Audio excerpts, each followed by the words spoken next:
Dans un village niché au creux d'une vallée verdoyante, entouré de collines couvertes d'arbres millénaires et de rivières scintillantes, vivait un jeune garçon nommé Tafari.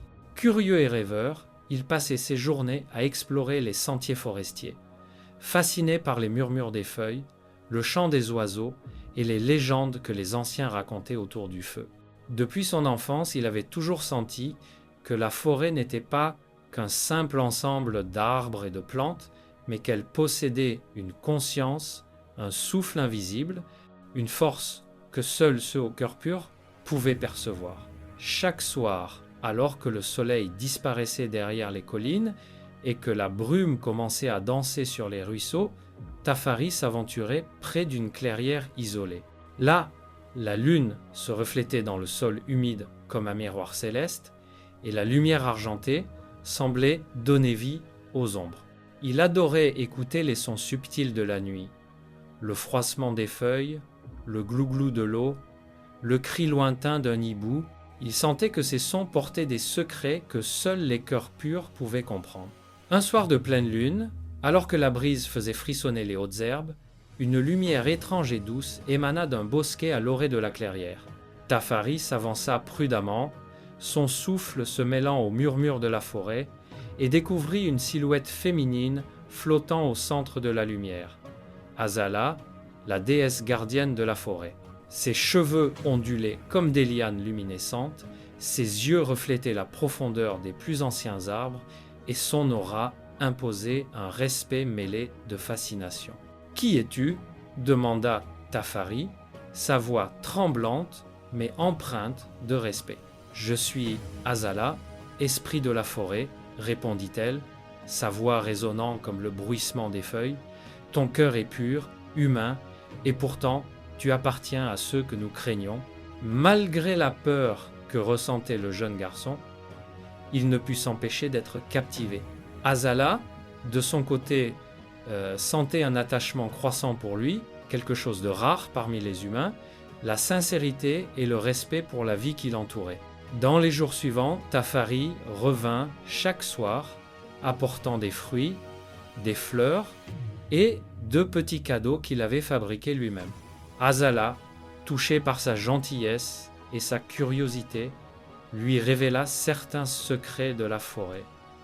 Des fleurs luminescentes qui ne s'ouvraient qu'à la lumière de la lune, des animaux invisibles aux yeux des humains, et des rivières dont l'eau chantait des mélodies anciennes. Mais tous les esprits de la forêt n'approuvaient pas ce lien. Les anciens arbres et les esprits des pierres observaient avec méfiance. « Azala, tu t'attaches à un humain » gronda un chêne millénaire. « Il détruit tout ce qu'il touche. Tu ne dois pas le laisser approcher. »« Tafari respecte cette forêt, » répliqua Azala, le regard déterminé. « Il a sauvé une biche blessée la semaine dernière. Je ne peux pas le laisser seul. » Un soir, alors que Tafari apportait des fruits rares à la clairière, un groupe d'esprits anciens surgit des ombres, leurs yeux rouges étincelants de colère. « Humain, tu oses pénétrer notre royaume ?» rugit l'un d'eux. Tafari recula effrayé, mais Azala se plaça devant lui, sa lumière émeraude irradiant dans la clairière. « Si tu le touches, je vous détruirai, » dit-elle, impérieuse et ferme. Le combat éclata entre Azala et les anciens esprits. La lumière verte affrontant les ténèbres de la colère millénaire. Les arbres tremblaient, les feuilles semblaient s'embraser, et la rivière charriait des éclats de lumière, comme si la forêt entière participait à la bataille. Malgré la puissance des esprits, Azala réussit à protéger Tafari.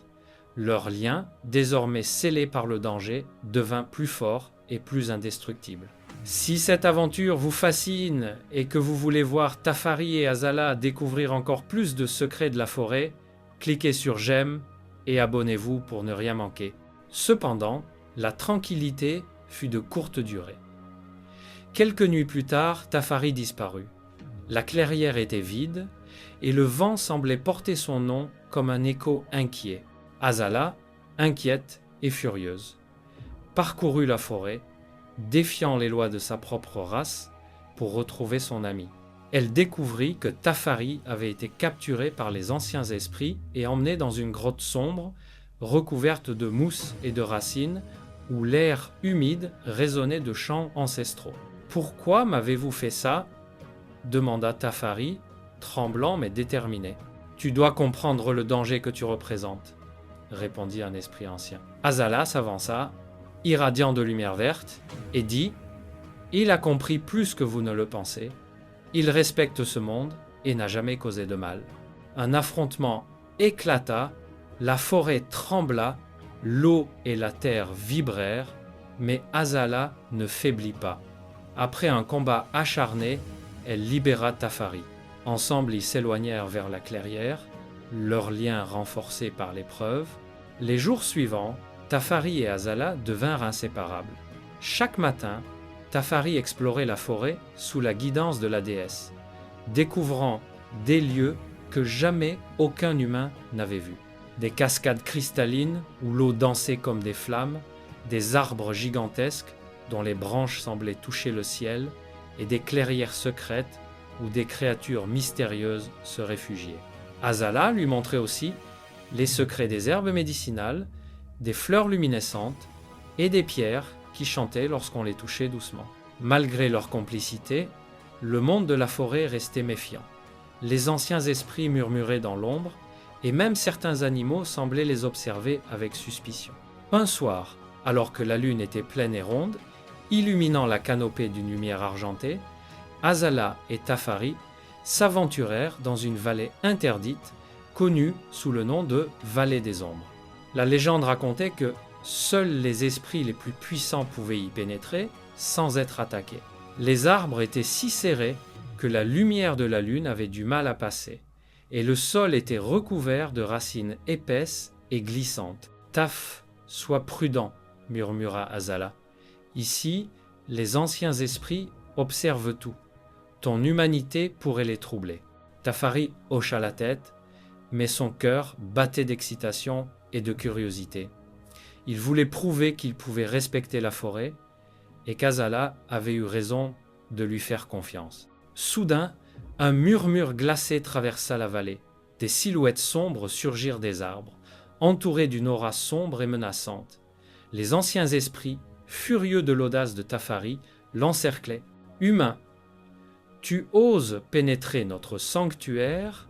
gronda l'un des esprits, sa voix semblable au craquement des branches mortes. Azala se plaça immédiatement devant Tafari, ses yeux brillant d'un vert éclatant. « Si tu touches à un seul cheveu de cet enfant, tu m'affronteras. » La tension monta et un duel éclata. La lumière d'Azala affrontait les ombres des esprits, éclatant dans la vallée et créant des reflets verts et noirs sur les troncs centenaires.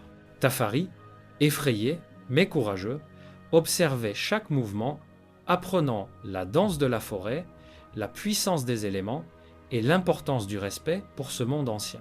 Après de longues minutes, les esprits, impressionnés par le courage de Tafari et la puissance d'Azala, reculèrent dans l'ombre, grognant de frustration. Azala tourna alors son regard vers Tafari et lui dit « Tu vois, même dans la peur, le respect et la pureté de ton cœur peuvent changer les choses. Mais attention, la forêt n'oublie jamais, et certains esprits restent méfiants. Si tu veux découvrir les secrets que Tafari et Azala vont révéler dans la forêt interdite et les défis qu'ils devront affronter, laisse un like et abonne-toi maintenant. » Les jours passèrent et Tafari apprit à manier la magie subtile de la forêt. Il pouvait sentir les flux de vie autour de lui, comprendre les murmures des arbres et même percevoir les intentions des créatures invisibles. Azala, de son côté, se rapprochait encore plus de lui, touché par son courage, sa curiosité et son cœur sincère. Mais le calme était trompeur. Dans les profondeurs de la forêt, une entité ancienne, connue sous le nom de Ganra, l'esprit de la colère et de la jalousie, observait leurs liens. Les humains avaient toujours été une menace pour son royaume et il ne supportait pas que Tafari, un simple mortel, gagne la confiance d'Azala. Une nuit, alors que Tafari dormait dans sa hutte Au bord de la rivière, un vent glacé fit trembler les feuilles. Les animaux se turent et les ombres semblèrent s'étirer et s'approcher.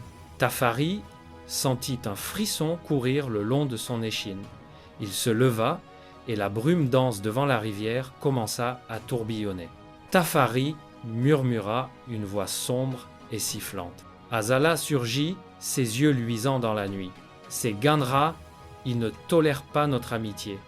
Il veut te prendre, te tester ou pire, te bannir de la forêt. » Le lendemain, la forêt elle-même sembla changer. Les arbres se penchaient comme pour protéger Tafari, les rivières bouillonnaient, et des créatures invisibles parcouraient le sous-bois pour l'escorter. Azala lui expliqua que leur lien avait éveillé l'intérêt et la jalousie de Ganra. Les semaines suivantes, Tafari et Azala durent faire face à des épreuves, des ponts effondrés, des racines géantes qui bloquaient les sentiers, des illusions créées par des esprits malveillants. Chaque défi testait le courage, la patience et la loyauté de Tafari. Mais à chaque fois, leur lien se renforçait. Azala lui apprenait que les relations, même entre races différentes, nécessitent compréhension, respect et persévérance. Enfin, le jour arriva où Ganra décida de confronter Tafari en personne. La créature émergea des profondeurs d'un lac sacré gigantesque et terrifiante, avec des yeux de braise et une voix qui résonnait comme un tonnerre. « Humain, tu oses défier ma colère ?» rugit-il. Tafari, tremblant mais déterminé, répondit « Je ne cherche pas la guerre, mais je ne fuirai pas. Je respecte cette forêt et je respecte Azala. C'est tout ce que je veux. » Azala posa sa main sur l'épaule de Tafari, son aura verte éclatante illuminant la clairière. « Ganra, écoute, il a un cœur pur. Il ne veut que protéger et comprendre. » Un long silence suivit. Ganra scruta Tafari, son regard pénétrant, puis recula lentement. Les murmures des anciens esprits qui avaient observé la scène semblèrent s'apaiser, la forêt retrouva son souffle, et un calme solennel tomba sur la clairière. Tafari et Azala échangèrent un sourire, fatigués mais victorieux. Leur amitié, née d'un simple respect mutuel, avait résisté aux pires épreuves. Ils comprirent que les liens authentiques transcendaient les différences et que la confiance et la loyauté pouvaient changer même les plus anciens cœurs. Si tu veux continuer cette aventure et découvrir comment Tafari et Azala vont affronter les prochains mystères de la forêt et protéger le monde des esprits, abonne-toi et active la cloche pour ne rien manquer.